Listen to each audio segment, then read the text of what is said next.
ಬಂದ ಹೇಳ್ದ ನಿಲ್ಲಿಸಿದ ತಿರ್ಗಾ ಕಲೆಕ್ಟ್ ಮಾಡ್ತಾರೆ ಸೂರ್ಯಾಸಿನ ಎಮ್ಎಲ್ಎ ಯಾಕೆ ಹೇಳ್ಬೇಕಾಗಿತ್ತು ಇವೆಲ್ಲ ಬರ್ತವೆ. ನಾನು ನೋಡಿದ್ದೀನಿ ಸುಮಾರು 25 ವರ್ಷದಿಂದ ಹೆಂಗೇನ್ ಬರ್ತವೆ ಮಾತುಗಳನ್ನ ನೋಡಿದ್ವಿ. ಅದಕ್ಕೆ ನಾನು ಹೇಳ್ತಾ ಇರೋದು, ಸೂಕ್ಷ್ಮವಾಗಿ ಹೇಳ್ತಾ ಇದ್ದೀನಿ. ನಾನು ಮಾತಾಡ್ತೀನಿ, ಅದಕ್ಕೆ ಅವಕಾಶ ಇದ್ರೆ ತೆಗಿಲಿಕ್ಕೆ ಅವಕಾಶ ಇದ್ರೆ ತಗ್ಗಿಸ್ತಕ್ಕಂಥದಕ್ಕೆ ಪ್ರಯತ್ನ ಪಡ್ತೀನಿ. ಆಗ್ಲಿಲ್ಲ ಅಂದ್ರೆ ನಿಮ್ ಜೊತೆ ಚರ್ಚೆ ಮಾಡ್ತೀನಿ. ಮುಂದೆ ಏನ್ ಮಾಡ್ಬೋದು ನಿಮ್ಮಿಷ್ಟ. ಅದು ಪ್ರಜಾಪ್ರಭುತ್ವ ವ್ಯವಸ್ಥೆಯಲ್ಲಿ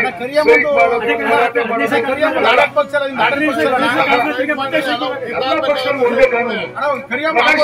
ನೀನು ಗ್ರಾಮ ಪಂಚಾಯತ್ ಪಟ್ಟಣ ಪಂಚಾಯತಿ ಅಧ್ಯಕ್ಷ ಆಯ್ತು, ತಾಲೂಕ್ ಪಂಚಾಯತಿ ಅಧ್ಯಕ್ಷ ಕಾನೂನು ನನಗಂತೂ ಕೈಯಲ್ಲಿ ಬಂದ್ ಮಾಡ್ತಾರ. ರಸ್ತೆ ನಿಗಮದ ರೈತ ಎಲ್ರಿಗೂ ಒಂದೇ ಕಾನೂನು, ಈ ದೇಶಕ್ಕೆ ಒಂದೇ ಕಾನೂನು. ಗಡ್ಕರಿ ಅವ್ರ ಕಾನೂನು ಮಾಡೋದು ಈ ದೇಶಕ್ಕೆ ಒಂದೇ ಕಾನೂನು ಮಾಡೋದು. ತಿಳುವಳಿ ಮಂತ್ರಿ ಆಗಿ ಅದರಿಂದ ಒಬ್ಬೊಬ್ರಿಗೆ ಒಂದೊಂದು ಕಾನೂನು ಇರಲ್ಲ.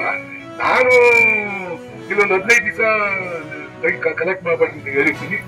ಆಮೇಲೆ ಸರ್ಕಾರ ಜೊತೆ ಮಾತನಾಡ್ತೀನಿ. ನನಗೆ ಕಲೆಕ್ಟ್ ಮಾಡಿ ನನ್ಗೇನು ಇಷ್ಟ ಅಲ್ಲ, ನನ್ಗೆ ಕಾಸು ಕೊಡ್ತಾರ. ನಾನು ಇದು ಹಾಕುವಾಗೆ ನೋಡ್ಕೊಳ್ಳೋದು ಯಾಕೆ ನನ್ನ ಮಕ್ಕಳು ಬರೀ ಮುಂದೆ ರೈತರಿಗೆಲ್ಲ ತೊಂದರೆ ಕೊಟ್ಕೊಂಡು ನೀವು ನನಗೆ ಕಟ್ಟಿರ್ತೀರ ಅಂತ ಅವತ್ತೇ ಯೋಚನೆ ಮಾಡಿ ತೊಂದರೆ ಬರುತ್ತೆ ಅಂತ ಹೇಳಿದ್ರು. ಆದ್ರೆ ಅದನ್ನ ಏನ್ ಮಾಡ್ಬೋದು ಅನ್ನೋ ಬಗ್ಗೆ ನಾನು ಚರ್ಚೆ ಮಾಡ್ತೀನಿ. ಚರ್ಚೆ ಮಾಡಿ ಸಪೋಸ್ ಅವ್ರ ಸರ್ಕಾರ ಆಗದೇ ಇಲ್ಲ ಅಂತ ನಾನು ಮಾತಾಡಿ ಏನ್ ಮಾಡ್ಬೋದು ಅನ್ನೋದ್ರ ಬಗ್ಗೆ ನಾನು ಮಾತಾಡ್ತೀನಿ.